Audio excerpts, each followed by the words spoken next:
இந்த ஆடியோவை கேட்டுக்கொண்டிருக்க நீங்க உங்க வாழ்க்கையில என்றாவது நாளைக்கு என்ன நடக்கும் அப்படிங்கிற பயமே இல்லாம இன்னைக்கு இந்த நிமிஷத்தை மட்டுமே முழுமையா அனுபவிச்சு வாழ்ந்திருக்கீங்களா? அது ரொம்ப கஷ்டமான ஒரு விஷயம் தானே. ஆமா, கண்டிப்பா. ஒருவேளை எதிர்காலத்தை பத்தின எந்த கவலையும் இல்லாம வாழ முடியும்னா அந்த வாழ்க்கை எவ்வளவு சுதந்திரமா இருக்கும். அதற்கான விடையத்தான் இன்னைக்கு நாம தேட போறோம். கரெக்ட். இன்னைக்கு நாம அலச போறது ஒரு சாதாரண தத்துவ புத்தகம் கிடையாது. ஆமா, 1970ஆம் ஆண்டு ஜூலை 20 முதல் அக்டோபர் 5 வரைக்கும் மும்பையில் உள்ள சிசிஐ சேம்பர்ஸ்ல ஓஷோ தன்னோட சீடர்களோட கேள்விகளுக்கு நேரடியாக பதிலளிக்கிற வடிவில் அமைஞ்ச சொற்பொழிவுகள் தான் இது.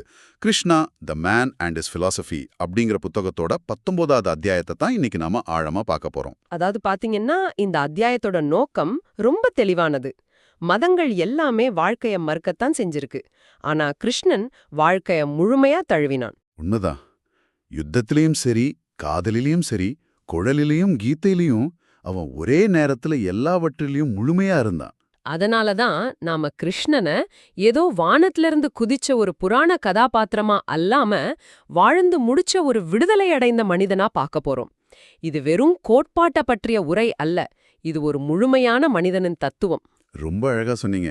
வாங்க கிருஷ்ணனை நேரடியாக சந்திப்போம். ஓஷோ இந்த அத்தியாயத்தோட தொடக்கத்திலேயே ஆதிகால மனிதன் நெருப்பு கண்டுபிடிச்ச நிகழ்வை பத்தி பேசுறாரு இல்லையா? ஆமா, அது ஒரு மிகப்பெரிய புரட்சி. விண்வெளிக்கு சென்ற யூரி ககாரின உலகம் எப்படி கொண்டாடியது? 20ஆம் நூற்றாண்டுல ஒரு மனுஷன் விண்வெளிக்கு போனதற்கே அவ்வளோ பெரிய கொண்டாட்டம்னா, முதல்ல இருளை விளக்கி ஒளியை கொடுத்த நெருப்பை கண்டுபிடிச்ச அந்த மனிதனை சுற்றி ஆதி மனிதர்கள் எப்படி நடனமாடி கொண்டாடி இருப்பார்கள்? அந்த ஆரம்பகால கொண்டாட்டம் தான் யக்ஞம் அல்லது வேள்வி அப்படின்னு மாறுச்சு. ஆனா நெருப்ப தெய்வமா வணங்கிய மக்கள் அத ஒரு வெற்றுச் சடங்கா மாற்றதா அவ்வளோ எளிதா ஏத்துக்கிட்டு இருப்பாங்களா? அதுல ஒரு பெரிய உளமியல் மாற்றம் நடந்திருக்குமே. கண்டிப்பா நடந்திருக்கும். மனித மனதோட இயல்பே பாத்தீங்கன்னா ஒரு பிரம்மாண்டமான விஷயத்த நாளடைவுல பழக்கப்படுத்தி ரொம்ப சாதாரணமா மாத்துறது தான். போரடிச்சிரும்னு சொல்றீங்க. ஆமா, ஆதி மனிதனுக்கு இரவு அப்படிங்கிறது மரண பயத்தை கொடுக்கற ஒன்னா இருந்துச்சு. இருட்டுல கூடிய விலங்குகள், பாம்புகள் இருக்கும். அந்த மாதிரி சூழல்ல அவனுக்கு ஒளியும் வெப்பமும் தரக்கூடிய ஒரு சக்தி கிடைச்சப்போ அது அவனை காப்பாத்துற கடவுளாவே தெரிஞ்சுது. ஓ, அதனாலதான் தன்னோட சிறந்த விளைச்சலையும் நெய்யையும் நெருப்புக்கு அர்ப்பணிச்சானா? கரெக்ட். இருள் அப்படிங்கிற பயத்திலேந்து விடுபட்டதற்கான ஒரு தன்னிச்சையான கொண்டாட்டம் தான் அது. ஆனா பல நூறு வருஷங்கள் கழிச்சு கிருஷ்ணன் வாழ்ந்த காலகட்டத்துல நாகரிகம் நல்லா வளர்ந்துடுச்சு. வீடுகள் பாதுகாப்பானதா மாறிடுச்சு. அப்போ நெருப்புங்கிறது சமையல் செய்ய பயன்படுற ஒரு சாதாரண வீட்டு உபயோகப் பொருளா மாறிடுச்சு. ஆமா, அப்படிதான் ஆச்சு. அதனால ஒரு சாதாரண அடுப்பெரிக்கிற பொருளை சுற்றி நடனமாடுறதும் அதுல மதிப்புமிக்க தானியங்களை போடுறதும் அந்த காலத்து அறிவாளிகளுக்கு முட்டாள்தனமா தெரிஞ்சிருக்கும். அந்த சடங்க அவங்க கண்டிப்பா எதிர்த்திருப்பாங்க. அப்போ நிறைய பேர் வேள்விகளையும் யஜ்ஞங்களையும் வீண் வேலைன்னு சொல்ல ஆரம்பிச்சிருப்பாங்க. கரெக்ட். அப்பதான் கிருஷ்ணன் ஒரு மிகப்பெரிய உளவியல் பாய்ச்சலை நிகழ்த்தினான். அவன் மக்கள்கிட்ட இருந்த அந்த சடங்க பிடுங்கல, மாறாக அத அகமுகமா திருப்பினான். அதாவது உள்நோக்கி திருப்பினான், அப்படிதானே? ஆமா, அவன் யக்ஞம் அப்படிங்கிற பழைய வார்த்தையோட ஞானம் அப்படிங்கிற வார்த்தையை இணைச்சு ஞான யக்ஞம் அப்படிங்கிற ஒரு புதிய கருத்தியலை உருவாக்குனான். வெளியில இருக்கிற நெருப்புல பொருட்களை போடுறத நிறுத்திட்டு உள்ள இருக்கிற அறிவாகிய நெருப்புல அறியாமைய எரிக்க சொன்னான். அட, இது ரொம்ப ஆழமான ஒரு குறியீடா இருக்கே. அப்போ நெருப்பு எப்போதுமே ஈர்ப்பு விசைக்கு எதிரா மேல் நோக்கி எரியும் தன்மையுடையதுங்கிறத நம்ம இங்க பொருத்தி பார்க்கலாமா? எப்படி சொல்றீங்க? அதாவது நாம தண்ணியை எங்க ஊத்துனாலும் அது பள்ளத்தை நோக்கி தான் ஓடும். ஆனா ஒரு தீப்பந்தத்தை நீங்க தலைகீழா பிடிச்சாலும் அதோட சுடர் மேல் நோக்கி தான் எரியும். மனிதனோட மனமும் உலக ஆசைகளை தாண்டி உயர்நிலையை அடையணும் அப்படிங்கிறதுக்கான குறியீடு தானே இது. சூப்பரான உதாரணம். சாதாரண நெருப்பு எப்படி மேல் நோக்கி எரியுதோ அதே போல மனிதனோட பிரக்ஞையும், அதாவது கான்ஷியஸ்னஸ், மேல் நோக்கி நகரணும். ஆனா கிருஷ்ணன் சொல்ற இந்த அறிவாகிய நெருப்புக்கு இன்னொரு ஆபத்தான பரிமாணம் இருக்கு. ஆபத்தான பரிமாணமா? அது என்ன? சாதாரண நெருப்பு விறகையோ மற்ற பொருட்களையோ எரிச்சு சாம்பலாக்கும். ஆனா அறிவுங்கிற நெருப்பு கண்ணுக்கு தெரியாத நம்ம அகங்காரத்தையும் அறியாமையையும் எரிக்கும். அதோட நிக்காதுன்னா அந்த அறிவு நெருப்பு வேற எதை எரிக்கும்? தன்னைத்தானே எரிச்சுக்குமா என்ன? அதுதான் இந்த ஞான யக்ஞத்தோட உச்சபட்ச சூக்ஷ்மமே. விறகு எரிச்சு முடிச்ச உடனே நெருப்பும் சேர்ந்து அணைஞ்சிடுது இல்லையா? ஆமா, விறகு இல்லைன்னா நெருப்பு அணிஞ்சிடும். அதே போலவே அறியாமைய முழுமையா அழிச்ச பிறகு நான் அறிவாளி, எனக்கெல்லாம் தெரியும் அப்படிங்கிற அந்த அகங்காரமும் அழிஞ்சு போகணும். ஓஹோ, அதாவது தெரிஞ்சவன் அப்படிங்கிற ஈகோவும் போகணும்னு சொல்றீங்க. கண்டிப்பா. ஒரு முட்டாள் தனக்கு தெரியாதுங்கிறத ஈஸியா ஏத்துக்குவான். ஆனா நான் அறிந்தவன் அப்படின்னு நினைக்கிறவனோட அகங்காரம் ரொம்ப கொடியது. அது சுலபமா உடையாது. உண்மையான அறிவு கடைசியில அந்த மெல்லிய அகங்காரத்தையும் சூன்யமாக்கிடணும். இத கேட்கும்போதே ரொம்ப பிரமிப்பா இருக்கு. அறிவுங்கிறது நாம சுமக்க வேண்டிய சுமை கிடையாது, அது நம்மையே சூன்யமாக்குற ஒரு கருவி. சரி, இதே அத்தியாயத்துல கிருஷ்ணன் ஜபயஜ்ஞம் பத்தியும் பேசுறான். இது எனக்கு கொஞ்சம் முரண்பாடா படுது. ஏன்? என்ன முரண்பாடு? பலர் தங்களோட வாழ்நாள் முழுதும் ஏதோ ஒரு மந்திரத்தை, அது ராமா ஆகட்டும் இல்ல ஓம் ஆகட்டும், தொடர்ந்து உச்சரிச்சுக்கிட்டே இருக்காங்களே.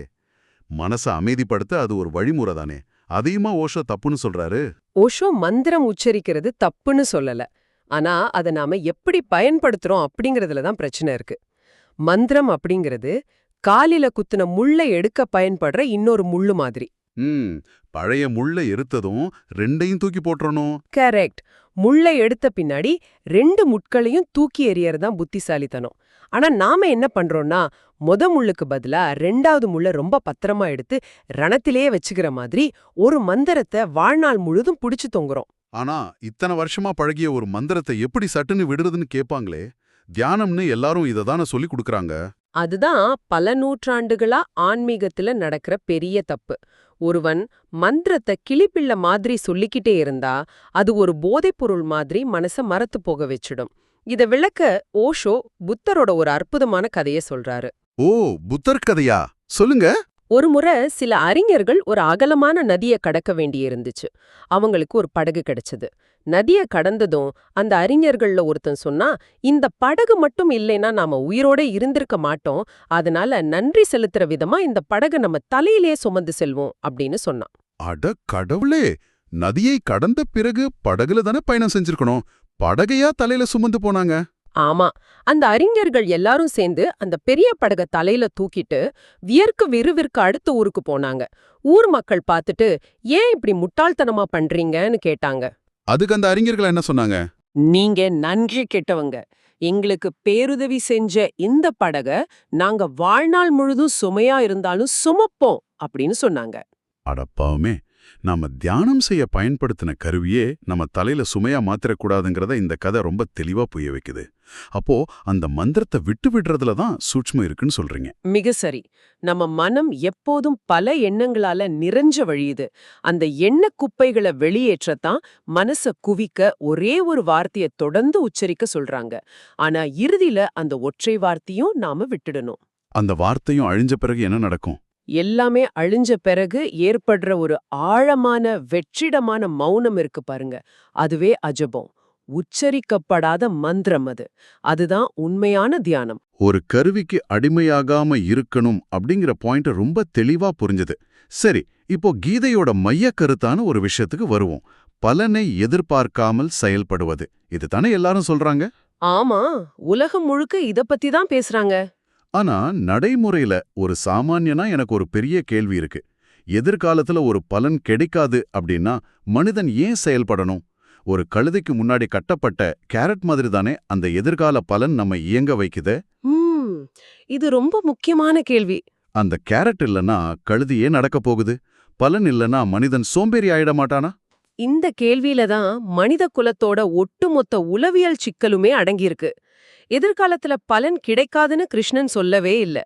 பலனை எதிர்பார்த்து நிகழ்காலத்தை வீணாக்காத அப்படின்னு தான் சொல்றான். ஓ, அதாவது அந்த எதிர்பார்ப்பு தான் பிரச்சனைங்கிறாரு.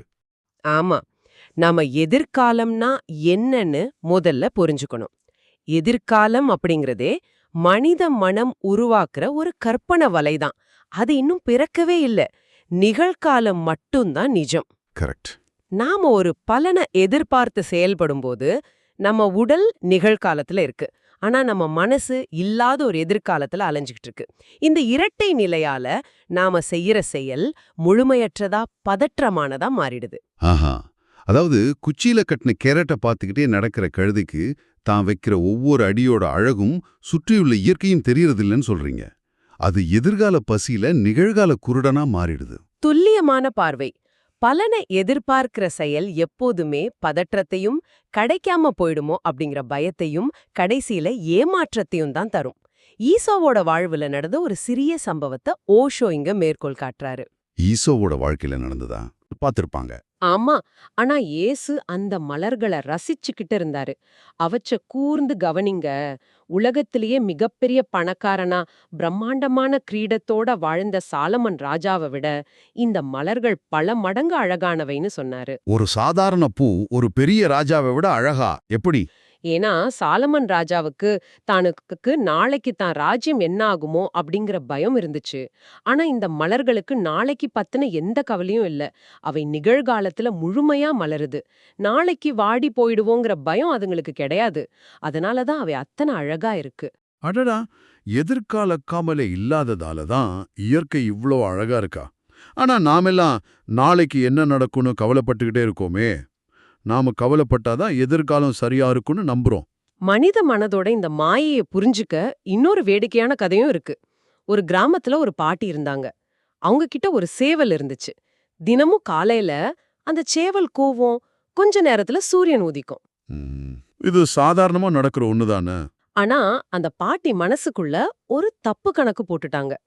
ஒரு நாள் அந்த கிராமத்து மக்கள் மேல பாட்டிக்கு பெரிய கோபம் வந்துடுச்சு. நான் இந்த ஊரை விட்டே போக போறேன். என் சேவல் கூவினால் தானே சூரியன் உதிக்குது. நான் சேவலோட போயிடுறேன். நாளையில இருந்து உங்களுக்கு சூரியனே உதிக்காது. இருட்டிலே கஷ்டப்படுங்கன்னு சாபமிட்டுட்டு போனாங்க. இது ரொம்ப வேடிக்கையா இருக்கே. அந்த பாட்டியோட சேவல் கூவினால் தான் சூரியன் உதிக்குமா? இன்னொரு முட்டாள்தனம்.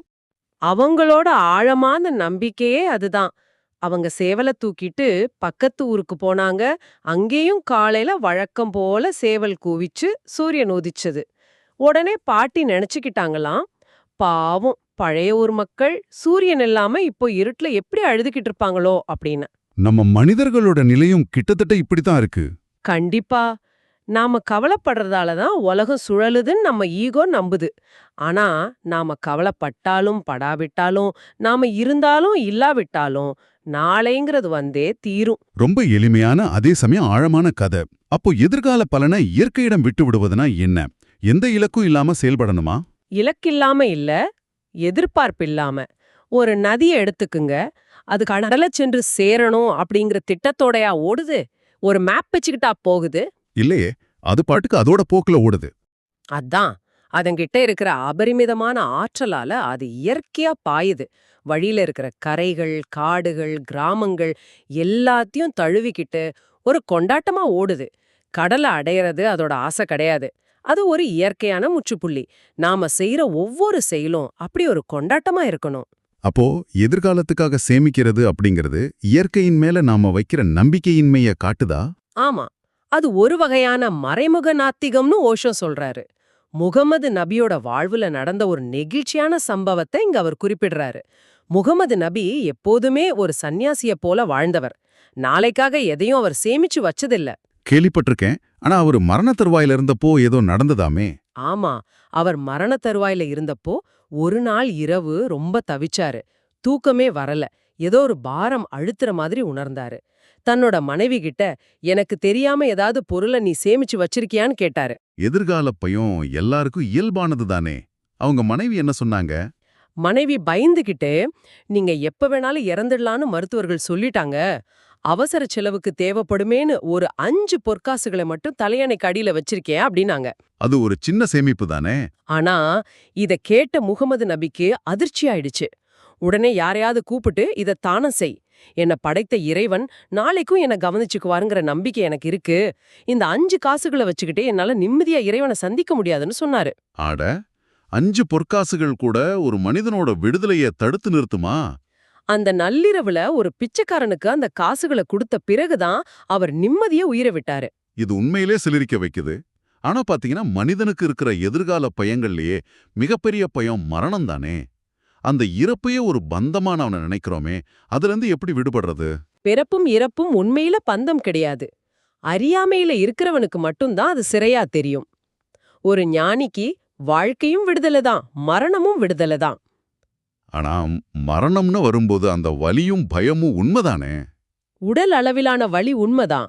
ஆனா அதோட நம்மள அடையாளப்படுத்திக்கிறது தான் மனிதனோட மாயா. மன்சூர் அப்படிங்கிற ஒரு சூஃபி ஞானியோட கதைய ஓஷோ இங்க சொல்றாரு.